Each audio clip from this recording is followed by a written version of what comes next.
Welcome to the Sleeping Barber podcast. On the show today, we welcome Dan White, the author of the Smart Marketing book and the Soft Skills book. We discuss how to design a career in marketing and the soft skills that can make you successful. Enjoy the show. Welcome to the Sleeping Barber podcast, a place for business leaders to get the best and most credible information on marketing, strategy, and innovation. Your hosts, Mark Binkley and Vasilis Douros, share their experiences as they gather insights from the world's leading experts. Now, on with the show.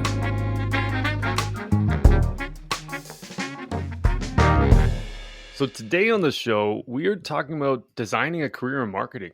And I'm really excited. We've got V and Dan White, special guest Dan White, joining us today. Thanks for jumping on the call today, guys. Yeah, you're welcome. Awesome. So we're going to get into a whole bunch of stuff, like about marketing careers. And I think it's a really interesting point in time for people in marketing.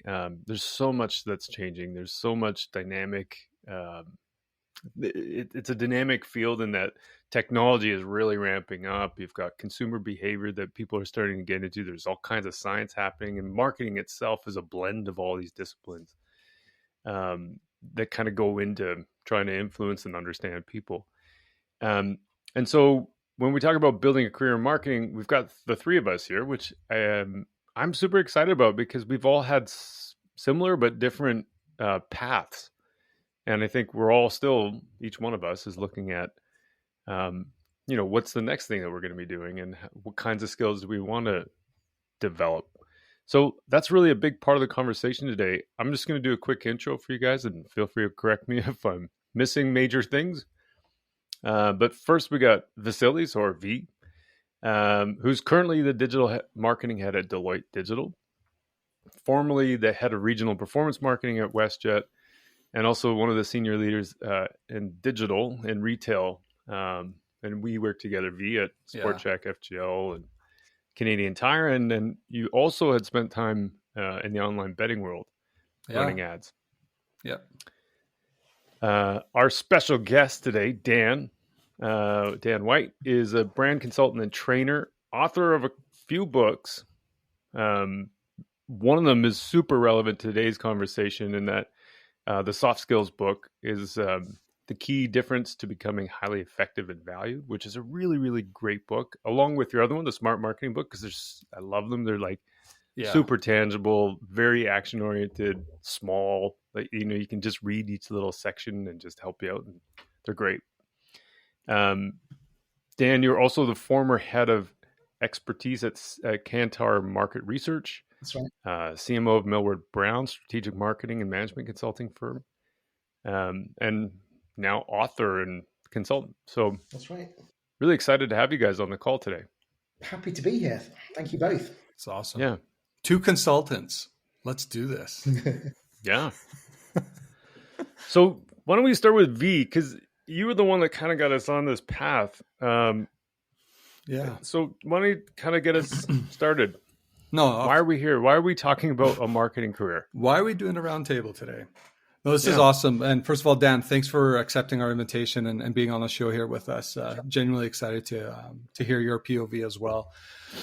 So it would have been, especially by the time this podcast airs, would have been almost a good 2 months before I resigned from my previous role being there at WestJet. And what I found is when I had finally announced my resignation, I was inundated with a lot of one-on-one meetings, and a lot of people just started, reaching out to say, hey, good luck on your next adventure, if you will. But those conversations quickly pivoted into advice sessions. And maybe it's because now I've gotten into that point in my career where I can provide advice. I never thought I got there, but I am. And the fascinating thing is everyone's questions were around, how should I look at my career? What should I be doing differently? How do I make sure I bulletproof myself in a way that an organization doesn't just put me in a little box? And it was really fascinating to hear their point of view or where they were struggling. And the genesis of this idea is like, you know what? We have experience. Dan, you've written a book. I think it's a great topic to kind of, bring up, and especially with, the environment today, the Great Resignation, all these things that I think just talking about career and how we structure, especially in the marketing context, is a very timely one, and one I know a lot of our listeners will get a lot out of. Mm-hmm. So maybe I'll just throw this out to both you guys, and I can jump into. But how did you get to where you are today? Maybe like it feels like a bit of an interview question. Tell me about your past. But maybe Dan, we'll start with you. Like, how did you get to becoming an author? Did you think you were going to be an author and a consultant when you first started out bright-eyed and bushy-tailed in the world? No, I didn't. I didn't know. I didn't really know what I was going to become. I had no idea.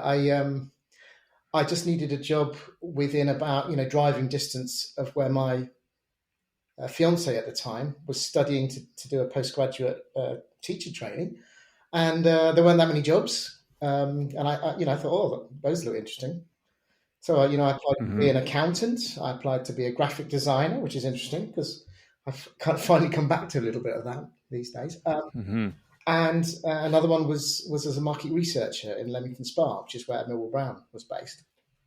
So there's a bit of luck in terms of I didn't have a clear goal at the time, but but I suppose my ambition kind of evolved over time as I realised, there's a lot to learn here, and it's so interesting. There's so much to learn, and I'll just take it step by step. And so my philosophy has always been, so long as I'm stimulated and I'm learning new things every day, literally, I'm not exaggerating, then this will probably help me out at some point in the future, and it did. Yeah. Yeah, that's my. If that is an approach, then that's the one. Yeah. Well, I think so. That's great. V, how about you? Yeah, it's funny because when I finished high school, going into university, my first inclination was I wanted to become a teacher, and I really did enjoy being around people, speaking, and I never ever really had that problem. But I quickly realized when I was in school that I didn't have that passion that was required for it. So then I pivoted into sports marketing, and it kind of brought together two of my worlds because I did an elective during school in marketing. So it kind of piqued my interest. And I always loved sport. And marrying those two was kind of like my calling.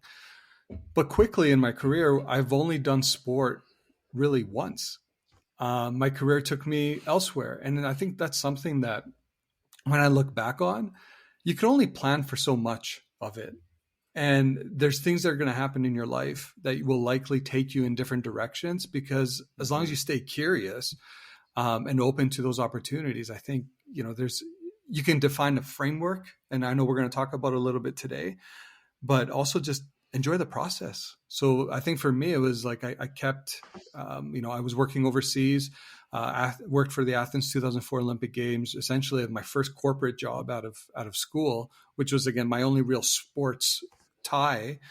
But then went into assistant brand management. I went agency side. That's where I learned digital. And that took me in a whole different direction. But it was just a byproduct of just staying flexible. And like Dan said, just constantly feeling that you're learning something. And that's here I am today. How about you, Mark? Well, so I joke about this a little bit, but it's kind of true.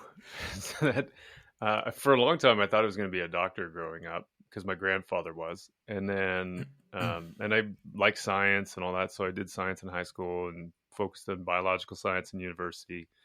And then found out there's really only one school that didn't care how good my marks were. So I didn't get in there for med school. So I ended up with a science degree trying to figure out what I was going to do when I grew up. And then my uncle had a connection with the pharmaceutical department or a pharmaceutical company. I ended up becoming a pharma rep. So there's a little funny story there, but then at that point I got into it. I really liked it, but I explored, had to go into the head office for a couple of marketing, what do you call them? Like, tenures, like, yeah. Well, like it was a part of the marketing department for a period of time, like for two to 3 weeks at a time. So I was working on them. cross training, if you want to call it that. Mm-hmm. And I really liked it. And then I was in sales, which in pharma is more like face-to-face marketing, because in Canada, you don't actually get a bill of sale from a lot of people. And then, and so then I really wanted to close a deal. So then I went into broadcast media, and I really liked the learning about advertising, and I didn't really know anything about advertising at that point. So I just started learning advertising the same way I was learning science, which was through journals. And then I started blogging and trying to, through my sales process, realized like cold calling sucks. And it's really not a great way to differentiate yourself because everyone else does it. So then I built this inbound lead gen funnel, and then ended up like, that's how I created leads, which is kind of how it got me into digital. And then I, from there, went into, just started following my passion. And about that time, I made this choice where I was like, I realized that I started getting really excited about things, like Dan, to your point about, wanting to learn every day. There's things that I got really excited about. And then I realized that, and this sounds corny, but it's true, I started getting goosebumps for some things and I didn't for other things. So then That's I awesome. legitimately started making decisions based on whether I got goosebumps or not. That's nice. That's awesome. So then I went out and started my own agency without a clue what that meant or how to even do it. And then from there, was looking for a big client. And then that's when you and I met V, because that's when I got hired on at FGL and Sport Check. And then, I just kept following my passions. And so the next things I was wanting to learn, I was trying to piece the things together so that then I went into the agency again because I wanted to take on more of a leadership role and building something from the ground up.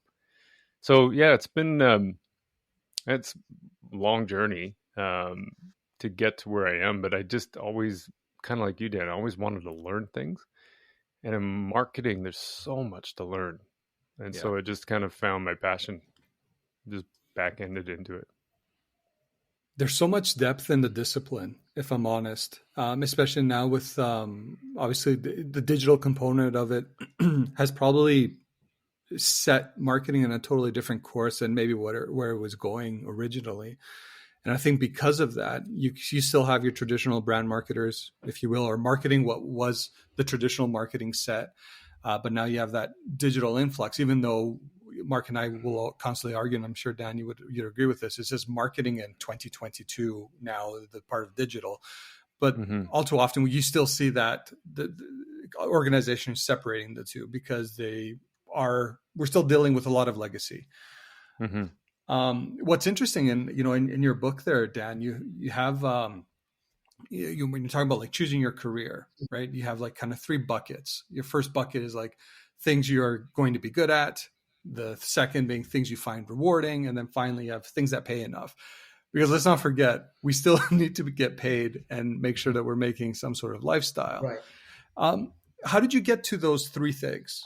Well, I should be honest, and I am honest in the book. I explain the origin of that diagram because it's actually a Japanese approach called, apologies in advance for the pronunciation, but I think it's Ikigai, Ikigai.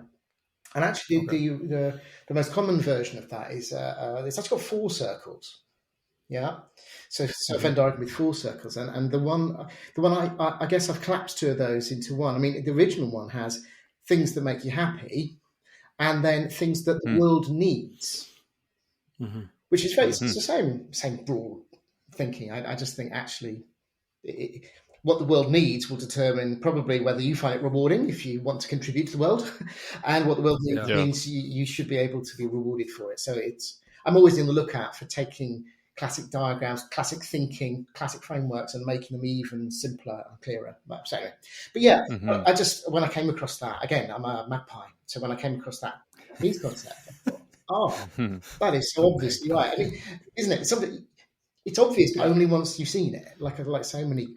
Totally. I thought, of course, because, we need money to live. So that's going to have to be part of it, or, a certain minimum amount to survive at least. It's good if you can be good at the thing. You don't have to. What I think is important is it doesn't have to be something you're good at right now, because if you've got a growth mindset and you're prepared to make the effort, you could get good. So long as you're interested in it, you can get good at almost anything. I believe. Mm-hmm. So that's the other one. And then obviously, if you want to be happy, it's going to be something you personally get, like Mark says, something you get goosebumps out of. It's perfect. So I just thought, that's got to go in, because if you ask me, well, you're probably going to ask me at the end because I've seen the outline of questions. What would you tell your younger self? But I'm going to say it now anyway, which is that I would say focus on those things. Focus on doing something good and rewarding for yourself and for others, and think about money, not too much, but enough. Mm-hmm. And enough to make a living. Yeah, you have to make a living. Yeah. Well, have you guys ever made a career decision because of money? Like, has that ever been the primary decision for something? Well, definitely not the author one, I'll tell you that much. Absolutely not. Not just with mindset. No, let me think. I'm trying to be honest and think if ever it was a temptation. Maybe, or at least maybe swayed a bit more than it should have been. I've been in a few times where I've been in a kind of a leadership role, as in leading a big function, a team, especially if it's a commercial unit. We have a P&L, and you have to drive the sales and stuff, and that never really motivated me. But I have been in, I did take those roles on, and they were attractive roles from a financial point of view. But I also had the opportunity in those roles to coach and train large numbers of people as part of the leadership role. So that was kind of in my mind as well. But no, not certainly not more recently. No, definitely not. Yeah.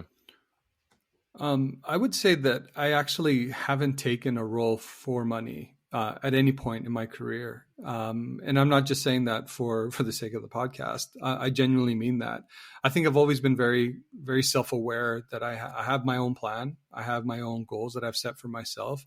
And I understand the inherent need that I may need to do things laterally that may pay the same, may pay under, but I'm building towards something bigger. So for me, I've always kind of selected key points in time where I cash in on that experience. But I wouldn't say I would have taken a role just solely based on the monetary side of it. It's genuinely, it's adding something more to what I'm doing.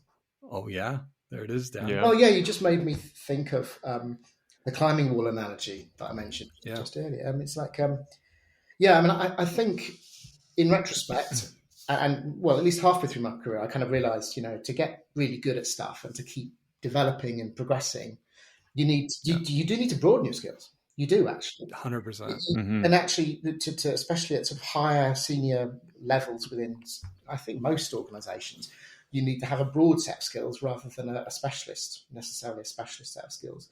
So I think of it as like a climbing wall, where each of the, I think they're called biscuits. Are they called biscuits? I don't know. Like those handholds and stuff that you would have on a climbing wall, or exactly, the handholds, the grippy bits. I don't know. The word biscuit came into my head. Well, I'll look it up in a minute. But, let's go with it. It's a biscuit. It's now a biscuit.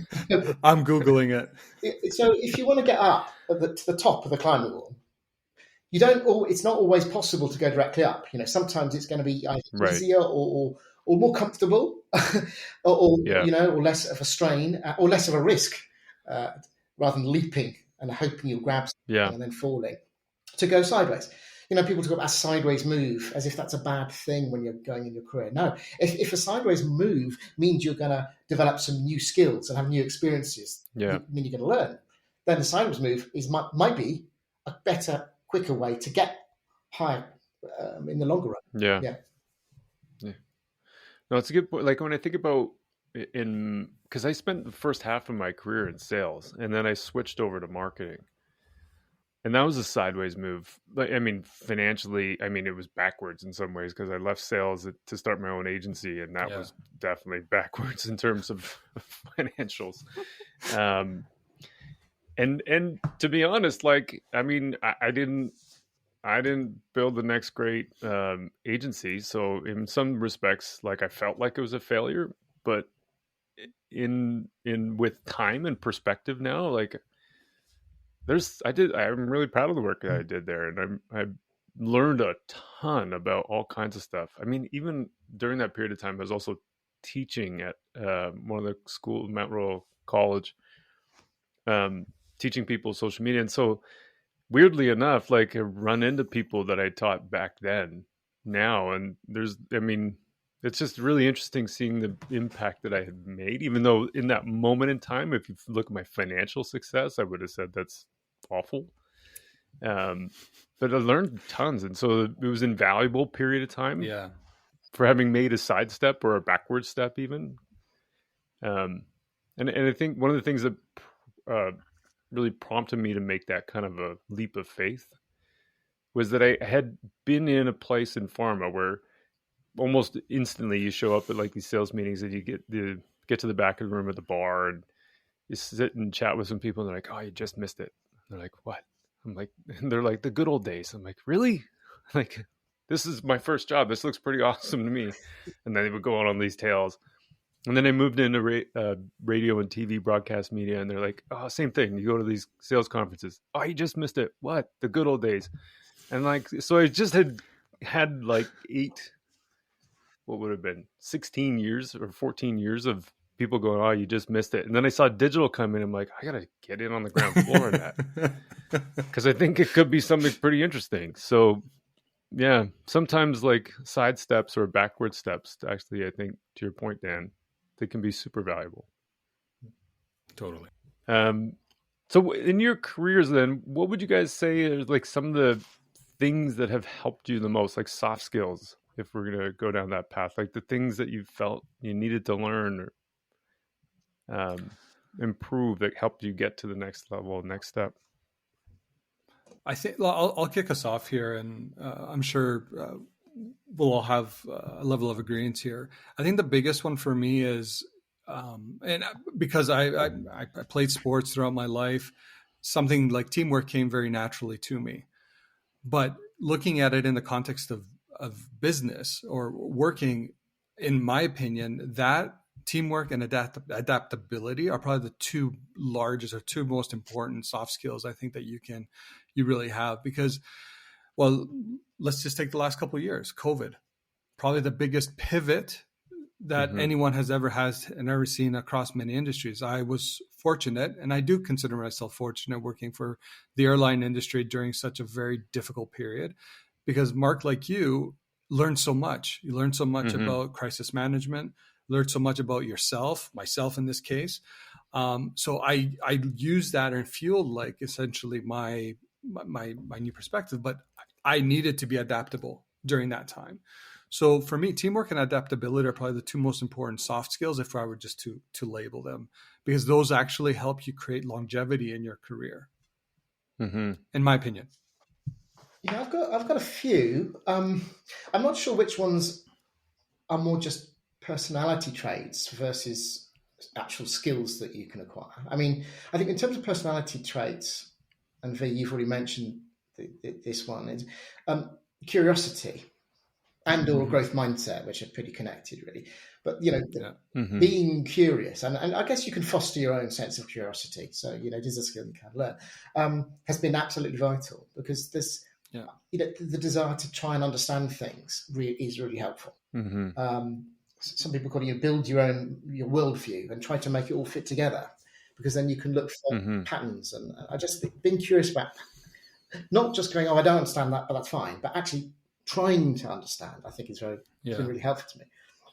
But I think that in terms of skill that I think I had to learn, or at least it was a revelation when someone told me how bad I was at it and realised I could do better, is listening skills. I think, and again, I say this a few times, but in my book, there's a section early on about listening skills. And like in any book like this, you should back reference, when you're building on a concept from earlier in the book or somewhere else in the book, you reference it. And the listening skills section was the one that I back referenced by more often than any other, because it's the building block of so many other things. It's the building block of being a good manager or a good coach. It's the building block of building a strong team. It's the building block of communicating effectively in presentations and persuading people to, buy into your company's services. It's fundamental. Yeah. I think the moment when I realized there are techniques, there are things you could do to be better, to be a more active listener, was an absolute revelation. And I think that transformed my career. It literally transformed my Yeah. career. About I a third of the love way that. through it, I was lucky enough to, no question. It is such an important one. I mean, I remember way back when we did some kind of sales training, and they're like, okay, well, when somebody says something, here's how you listen. Active listening, I think it was what it Active was. listening. Yeah. So somebody says something, and I think your book has something like this model, Dan, but it was somebody says something, then you repeat back to them. Let me just make sure if I got this right. Is that right? And then they confirm it, and then you've definitely one of the useful things that help with active listening.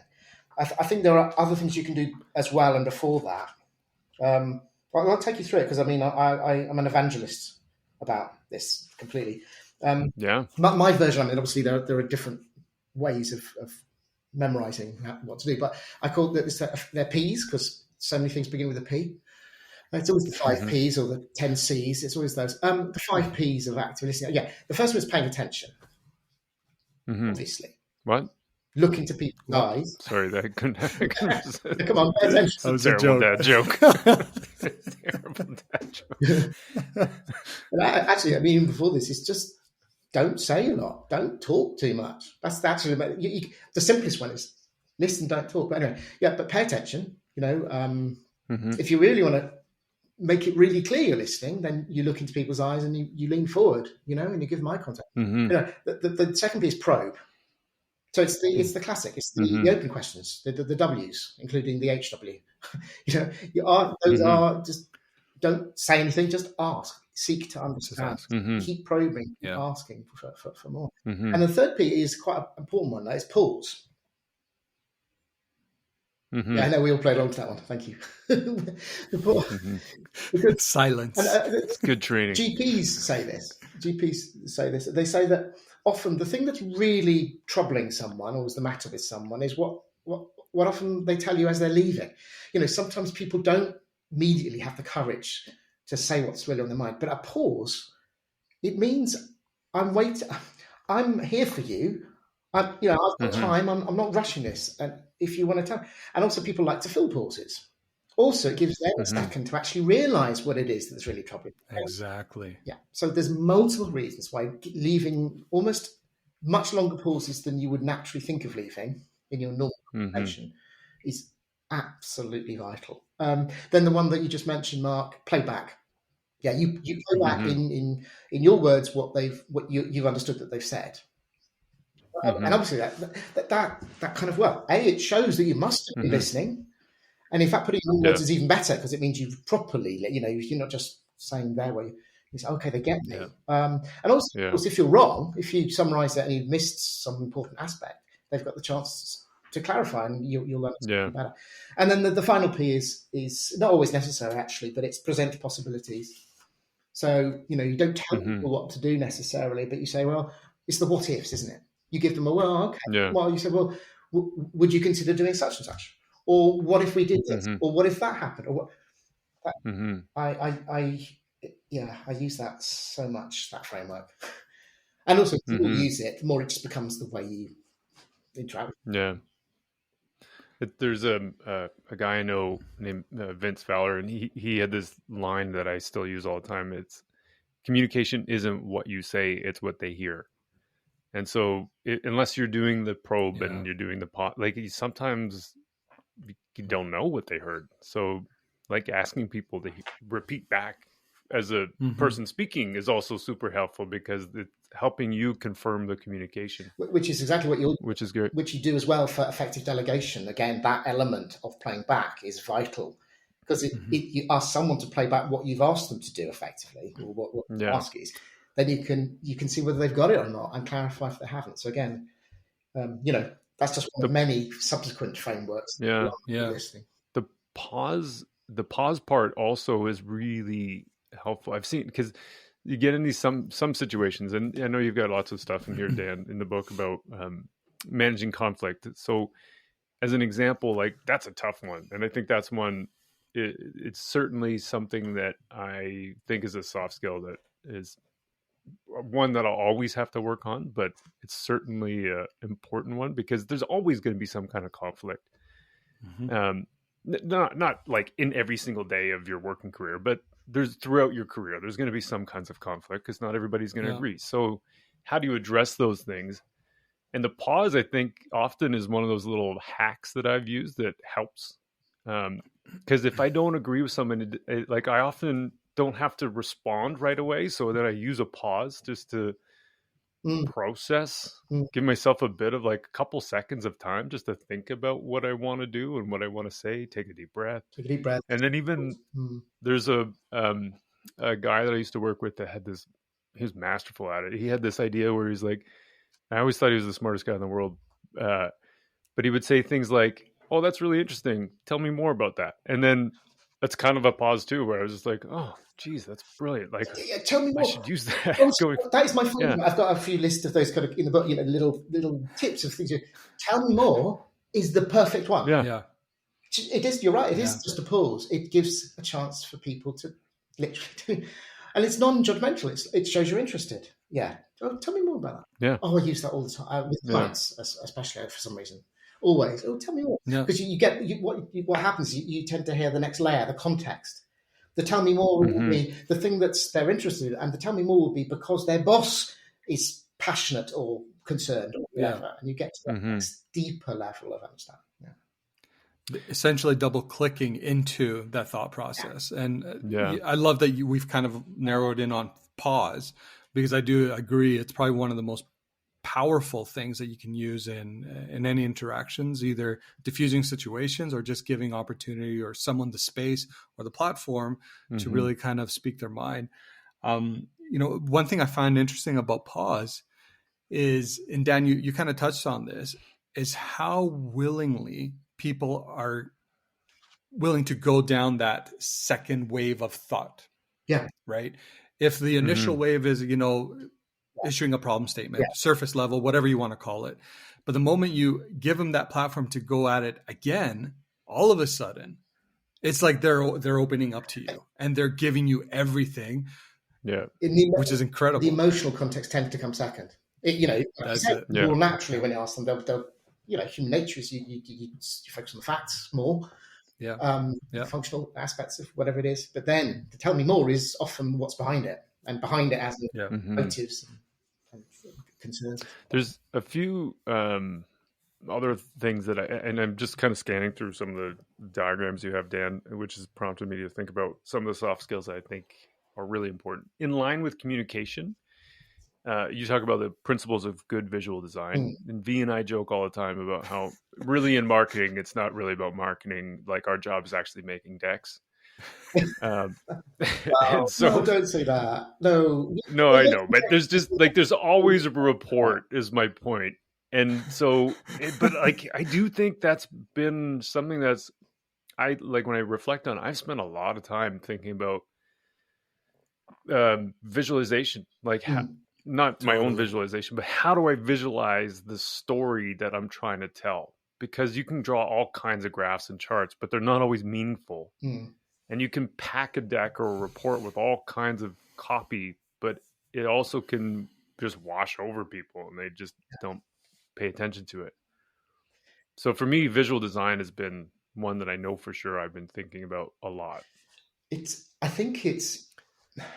like there's so many different layers to visual, storytelling and use of visuals, because, you can have a visual that will just be a bit more interesting, a more interesting way. Like you can do a little graph, or you can pull out the 96% and put it in like font 100 in the screen. Yeah. Okay, it's just a more, I don't know, sometimes a more impactful way, but you're not really tapping into existing mental frameworks that help people understand things more, because that's what great visual design does. It taps into something that exists in the brain as a shorthand or an analogy or metaphor, for the thing that you want them to remember. So the very best ones have sort of that kind of connotation. This is a big, sort of huge topic it's an absolute passion of mine. In fact, that's probably what I've been focusing more on in the last couple of years. I've been my weirdest, wackiest one at the moment, and I'm not sure it's quite right yet, but I'll throw it out there in case you think it's any good.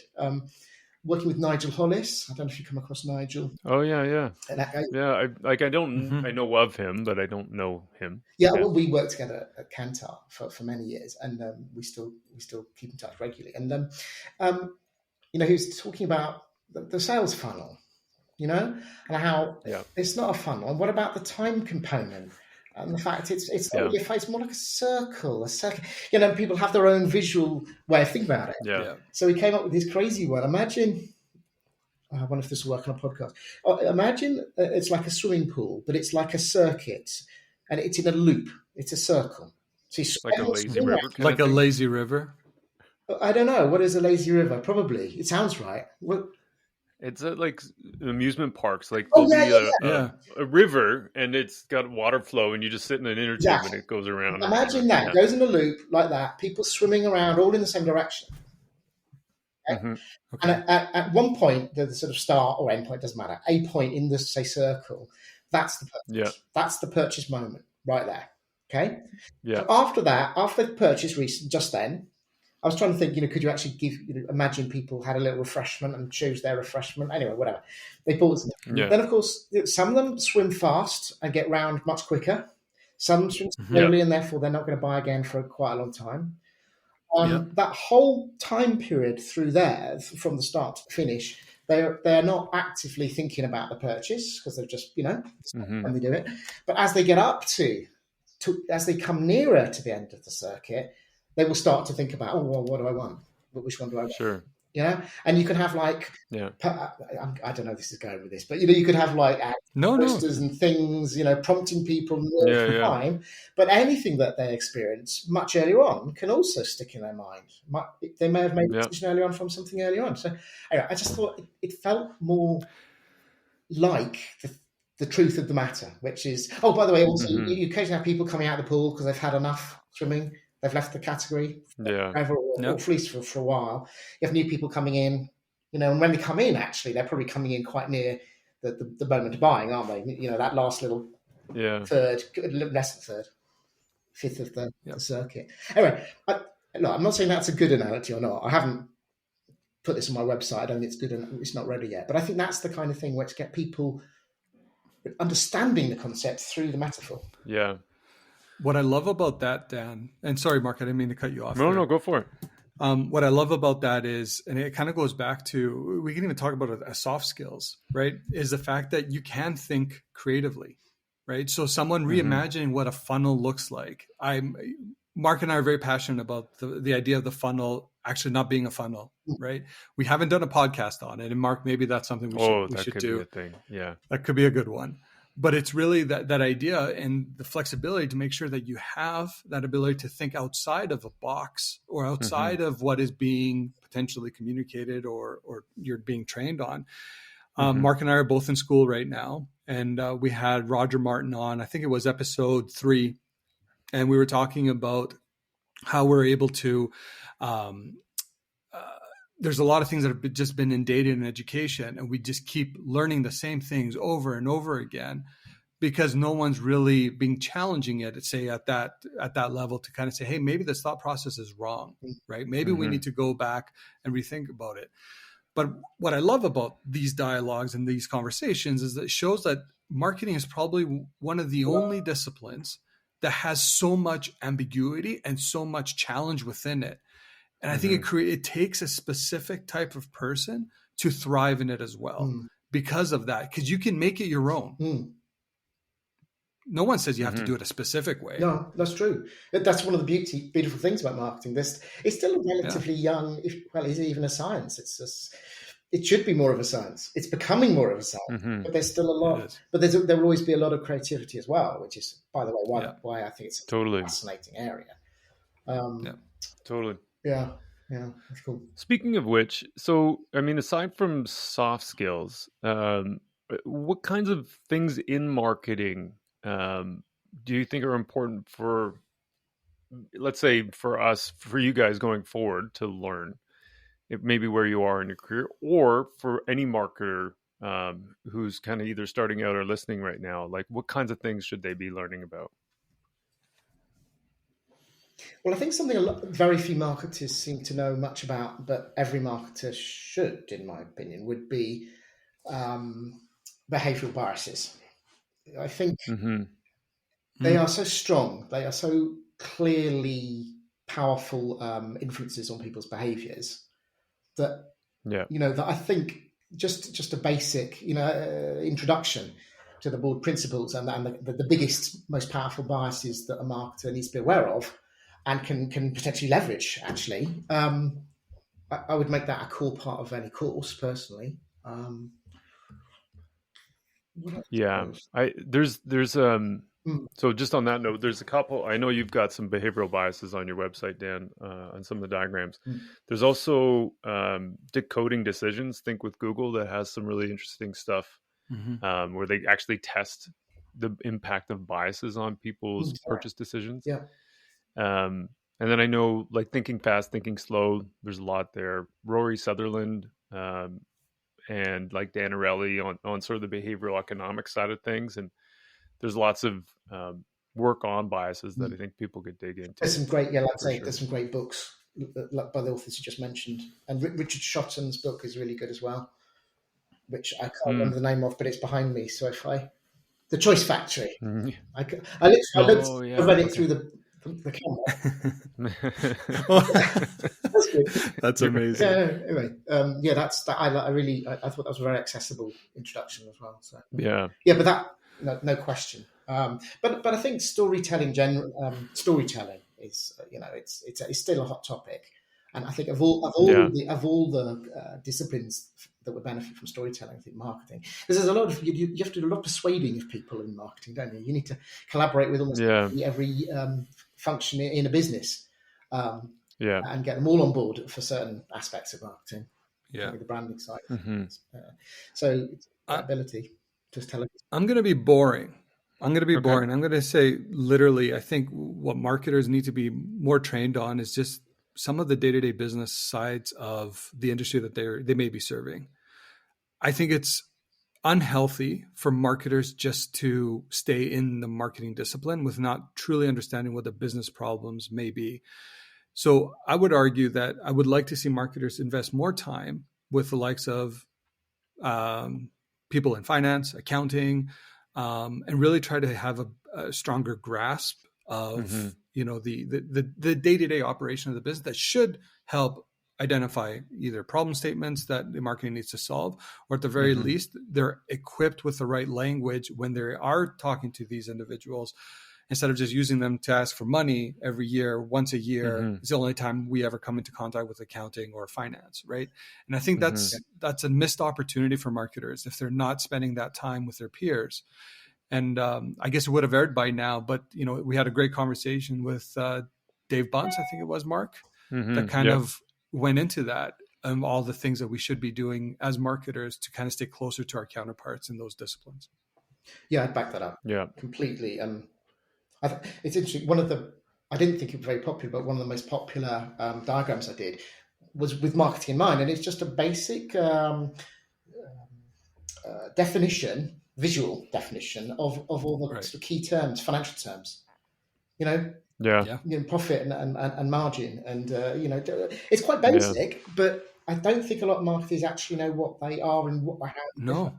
And even more importantly, I think would be how to put together a basic business case for something.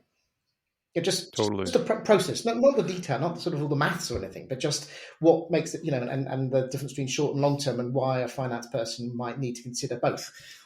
Yeah. Mm-hmm. That just those basic 101 of Yeah. commercial. There's fundamentally a reason why marketers get all up in a hissy fit when our discipline's being perceived as a cost center. But have we Mm-hmm. had that conversation with finance and accounting to understand why it's being visualized as a cost center? Yeah. And how to explain, exactly how to talk around that Right. issue of why, whether it's Yeah. Exactly. and how it can be compared with other things or not compared, and why. Yeah, Exactly. Mm-hmm. agreed. Yeah. Those are really good. I think for me, there's two things. One is there's this what's the guy's name? George Box, statistician. If you can probably find this quote online with a meme, but all models are useful, or sorry, all models are wrong, but some are useful. Yeah. And that one for me is like just such a great thing to keep in the back of my. It's almost like software running in the back of my mind all the time, where it's just on repeat. And why I like it so much is because we talk about things like the marketing funnel, and it's wrong. It's useful, but it's wrong. Yeah. There's the messy middle that Google did. There's ZMOT. There's the consumer decision journey. James Hankins has the Hankins hexagon. I mean, there's the lazy river. There's all these models out there just to try and explain how consumers buy stuff, and they're all wrong, but they're useful in various ways. So, like, I think it's important for marketers to think about that, because those models then become sort of the mental models that guide your behavior and guide the way you see the world or the way you see consumers. And a lot of times they're not that way. Like, there is no such thing as bofu or tofu in the minds of a customer.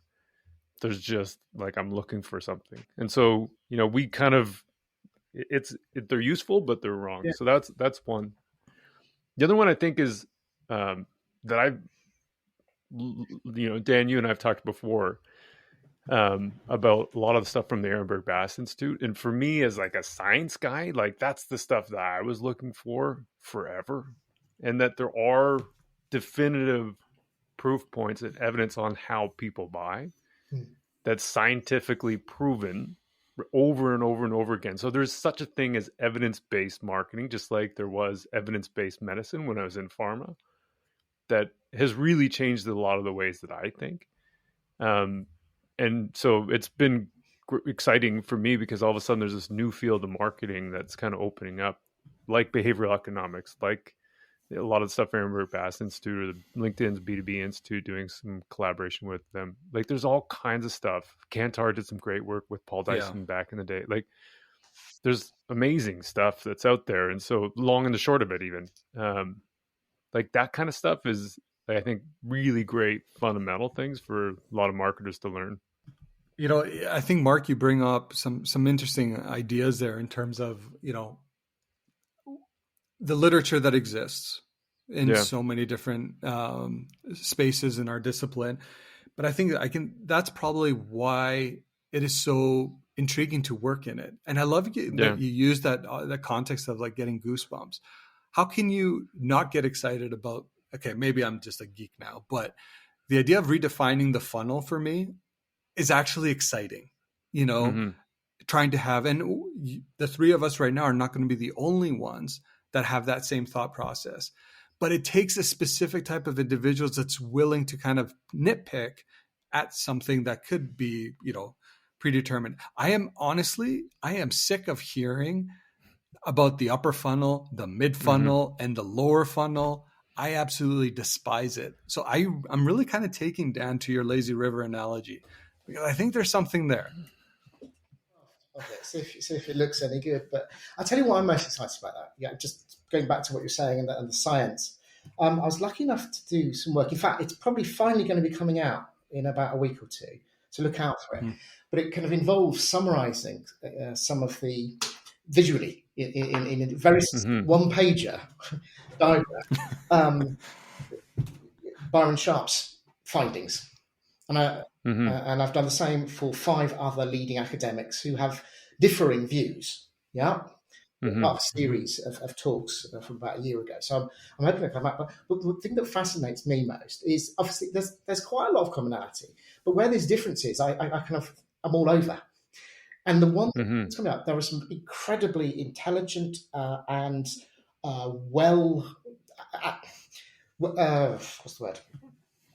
robust practitioners of marketing with a either scientific or at least a pseudo-scientific background, which I know isn't always ideal, but right, who passionately believe in the value of being different, differentiation as opposed to being distinctive, right? And there are connections to do, which is also fascinating. But I need to find out the truth. You know, is Yeah. it adequate and correct to be meaninglessly distinctive, or is there a true value, a long-term value, not just in having a differentiated offer? And what exactly do we mean? But Mm-hmm. exactly is the difference between those two, because there's a lot of confusion between those two. Because Yeah. the only way I can think about it in my head is what I understand Byron Sharp talks about is differentiation in sense of functional, product differentiation. Mm-hmm. But because otherwise everything Yeah. else is just ways of creating distinctiveness in my head.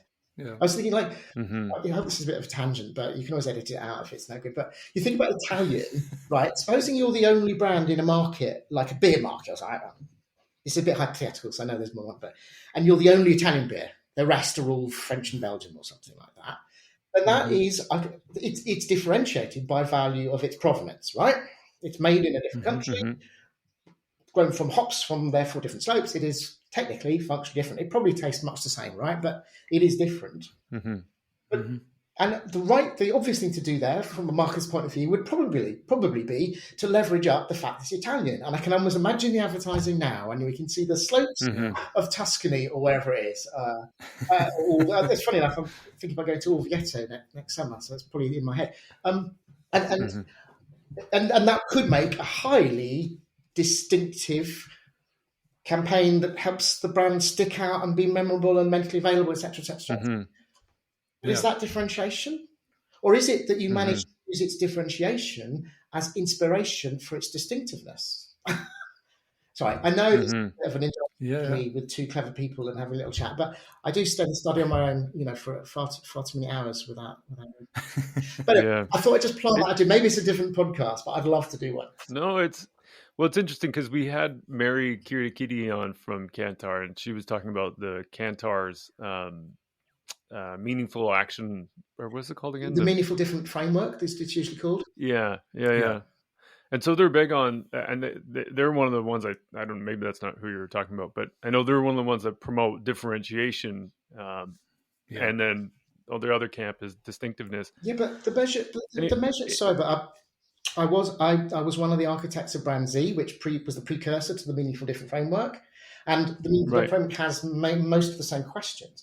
The way that Kantar will measure differentiation is literally the question.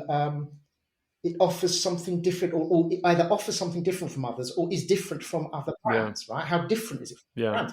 Well, if you're a highly distinctive brand, you're going to say yes to that question, Sure. Of course, so it's like because we're talking about survey research, we're doing survey research. People interpret it however is the easiest way to answer that question. A highly distinctive brand will potentially do well on this question called differentiation. So it's a little bit It's a little bit misleading in a way, and there is a bigger blurring than people will admit. Yeah. We did something at Kantar. I've got to be careful here because I don't want to do anything that's I shouldn't say, but it's okay because Aaron Bassett have published it. When you actually look at actual difference in terms of like image profiles, the actual, actually most of that is one size. You tend to have very, very similar pattern of response across a whole host of images. There are differentiations, but they're really small. So there isn't a lot of real differentiation if you measure it in that other way. So I think they're both right, but I'm trying to figure out when and how to have a narrative that explains why both of these apparently contradictory things are not contradictory at all. I think we're nearly there. Yeah. We just get more debates like this. But even like that as one of those examples of a model, like different, like forever I had heard, well, you have to be different. Like that's how brands grow, and brands grow. Or when you build a brand, you're trying to create something completely different and unique. And that's the thing that's going to create, improve your price elasticity, so people will be willing to pay more for it, and so on and so forth. And you have all these loyal fans, and that's like the end goal. Yeah. And so like that's a model, and I lived with that in my head for a long time, thinking that was really the only way to go. And then this kind of a conversation and some of the other work that's out there, and I think going back to your point earlier, Dan, about curiosity being so important. Yeah. Like it's a really because it is a young field, marketing, Yeah. and because there's not a lot of things that are figured out. Like if you're an engineer, like that you The law have of to gravity. live with the law of gravity when you're building like a bridge, let's say. Yeah. And, there's wind forces that you have to deal with if you're building a building and all those kinds of things. And in marketing, it's not quite as cut and dry. So I just love the idea of curiosity and continuing to like question some of the things that are there, especially if they don't make sense. Yeah, exactly. Because you do. I mean, it is hard when you read these summaries that are going to come out, and you read one and read the other, and you think they can't both be right, but they probably are. like I said, okay, yeah. I always thought difference. I was brought up in the Cantor way of thinking, in particular. Despite my reservations about exactly how we're defining it.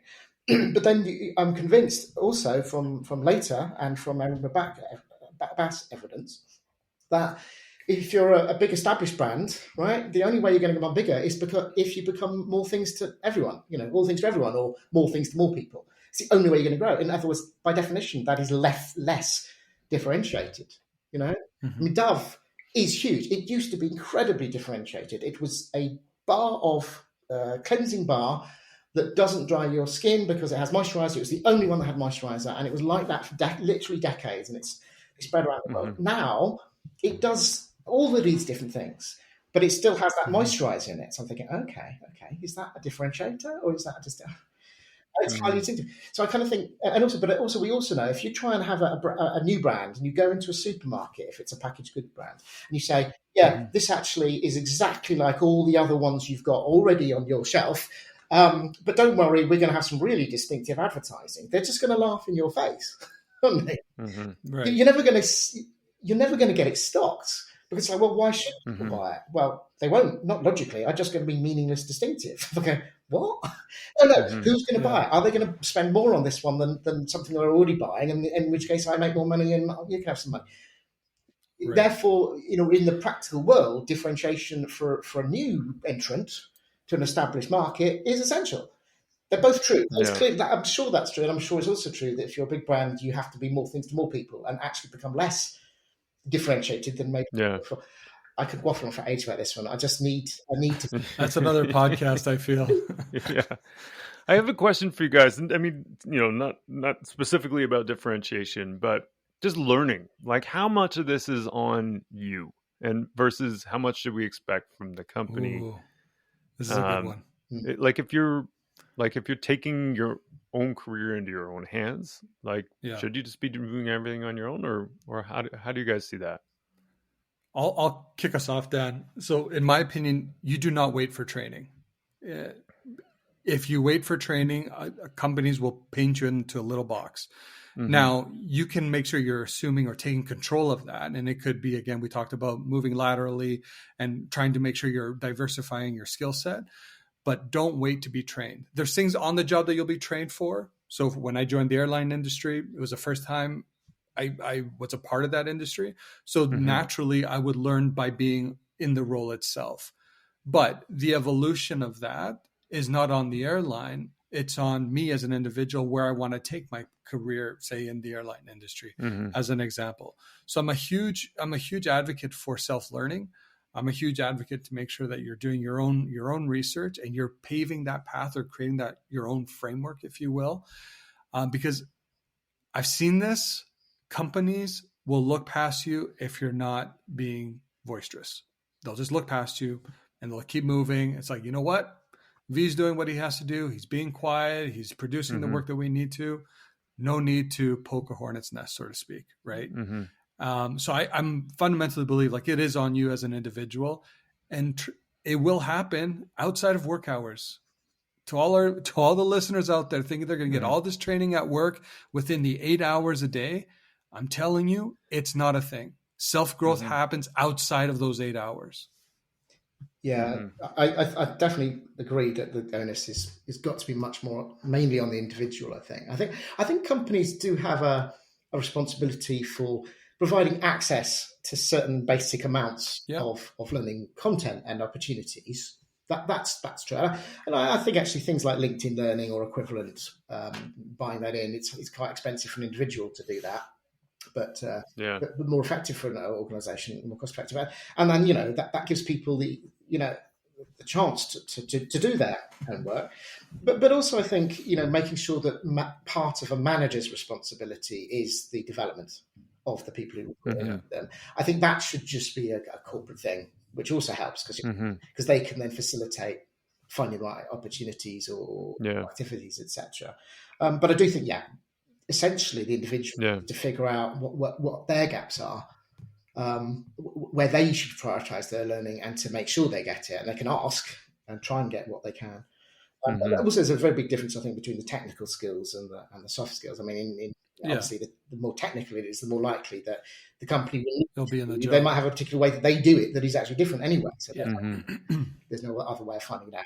Agreed. It's more on the soft skills that I think that are going to be important in the longer run, or if you want to change career direction. And it's probably those that probably do need at least a checklist. Well, actually, I mean, essentially, that's kind of was the thought process behind the soft skills book. Anyway, is some guidance if you want it. As and when you want to, first time you have a line report. How do I manage a person? First time you have your own bigger team. What should I be thinking about? How do I run a team meeting? You just need pointers. And then after that, a lot of it is practice. Just doing it and getting better. Yeah. But you do need, that's what we found a framework. So a framework can save you a lot of time and help you get more out of your practice. Yeah. But it's not until repetition sets in till you actually start becoming, I don't want to call it a master, but getting really comfortable in it. But it is like the framework does become the cheat code. So anytime you can engage in dialogue with those that have done it, those have been in it for longer than maybe you have, that wealth of knowledge or that framework that they may provide is essentially you taking it and involving it for yourself. And I think, Mark, you and I, we would have just started our new roles by the time this pod releases, but I know the first few weeks are going to be all about that discovery, right? Totally. People that we need to talk to, people that we need to lean into to kind of help pave, okay, so how do I position myself? How do I make sure I get all the information I need? But that's on us to really do and reach out. And there's only so much the organization will do for you because you're being hired for a reason. I think a good bit of advice, and I wish I could remember where this came from. I don't know, you may have heard the same, but I think it's well worth repeating, is the concept that when you decide on whether to take on a new job, a new task, a new team, a new whatever, probably the most important question you can ask yourself is, what can I learn from this person I'll be working closely with, or the people I'll be working closely with? What can I learn? Do I think I've got lots to learn from them, and what?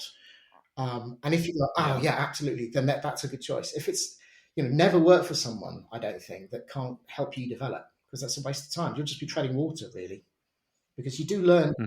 Your line manager has the potential anyway to help you learn an awful lot and a lot faster than having to do it all, self-reading, etc. On your own. Yeah. So I would. Yeah, as a manager of people, like the one model I fell in love with was the concept of flow. So again, wrong, but super useful. And so like this idea of an infinite, like if you believe in people's ability to grow, and like some of the stuff you had earlier talked about, Dan, in terms of like things you like or things that you could be good at, and it's making enough money, and I forget the third Venn circle.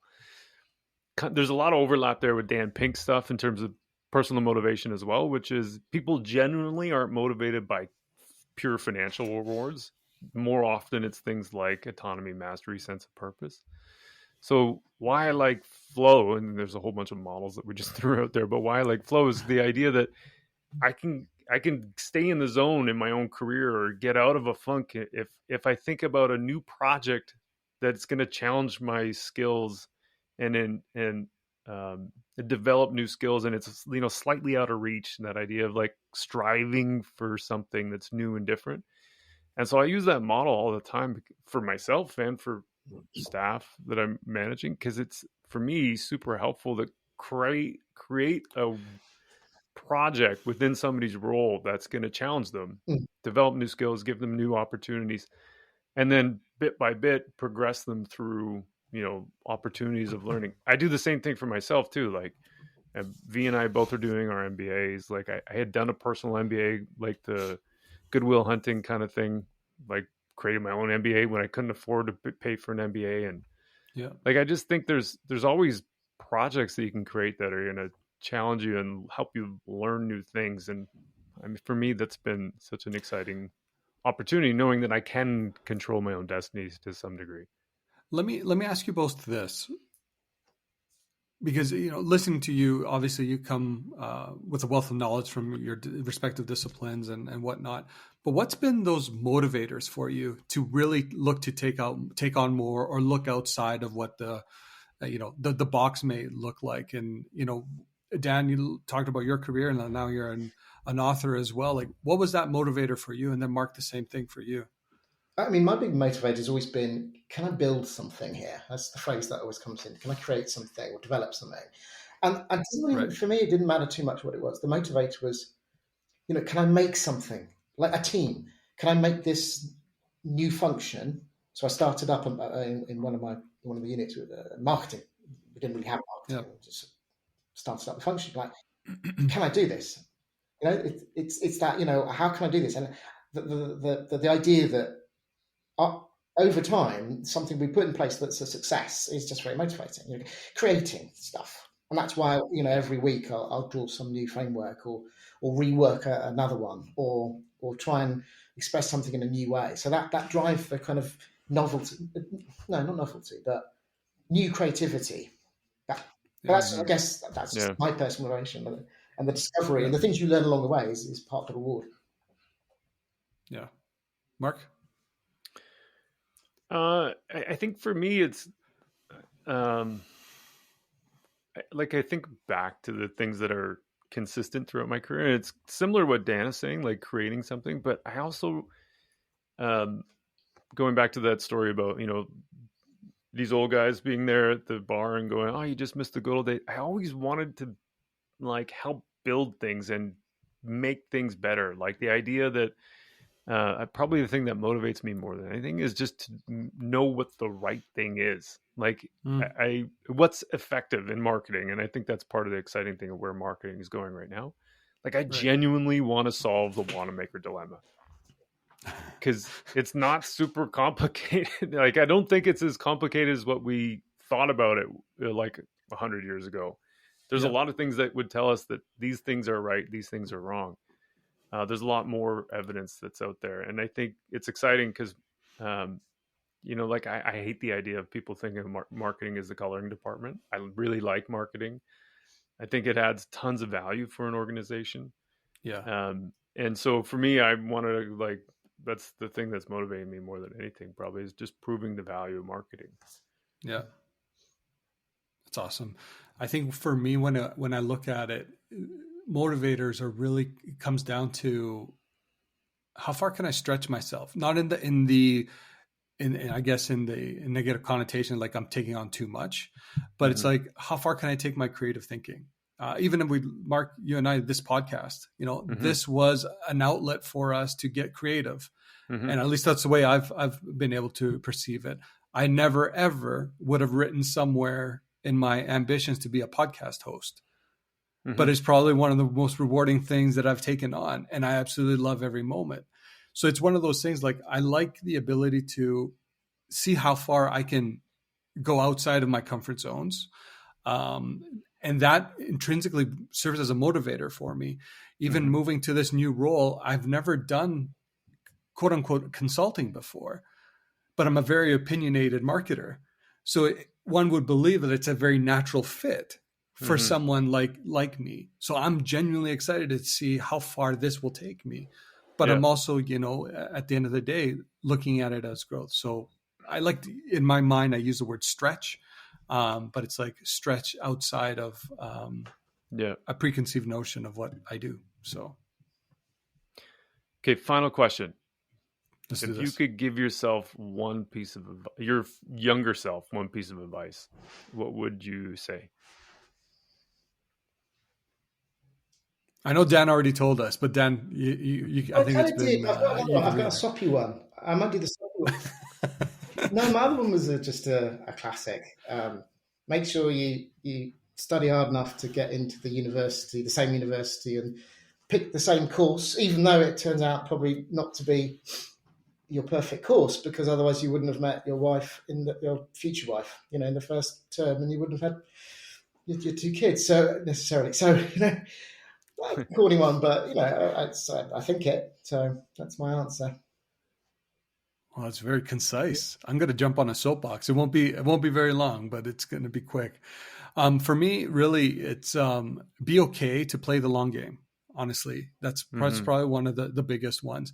I think we all get caught up in looking peripherally and saying, "Oh my gosh, look at Dan. Dan's CEO now. Mark's become an EVP. Why am I still a director?" And I think everyone's time will come. And don't be myopic when you're looking to structure your career. I think you have to start looking at it as peripherally as possible, getting a lot of that. And I love your analogy, Dan, of being the climbing wall. And then a way to do that is to manage your career in essentially like 18-month increments. So one thing that I've been a huge believer in is you set a 3, 5, and 7-year goal, but manage your career through 18-month increments. And in doing so, it actually makes your career very tangible, and you can really kind of focus and say, this next 18 months, I need to achieve this. If I don't achieve this, then I have to see what I'm going to do for that next 18 months. Do I recommit to this organization, to this leader? All of us, I think, have had great line managers, but we've also had horrible line managers. And all too often, you never want to be caught in that space. But I think if you look at it in a way that you provide some of that structure, I think, and play the long game, I actually think you'll be better off for it. And there's times in your career where you just want to, I don't want to use the term settle, but you just want balance. And that's okay. And be okay with that. Right? Nice. True. For me, I'm actually going to say a model. Again, this is wrong, but useful. It's wrong. Because I really wish I'd heard about mental and physical availability a long time ago, and I didn't know about it. But for me, that's such a really interesting entry point into learning more about marketing science, marketing effectiveness. Like if you start there, I took this meandering path to get there, and it was fine because I learned a whole bunch of things, kind of like Dan, all the experiences you were talking about that came with going to the school you did and all that. I mean, same kind of thing for me, starting in sales and getting into marketing, and then, meandering through the, learning about the funnel and then the consumer decision journey and so on and so forth. But from a marketing perspective, I think the mental and physical availability is really strong. And as a starting, don't assume it's right, but start with there. And then I'm constantly just trying to figure out things that come from that, because I think it's really useful in a marketing career. I agree. Great points. Yeah.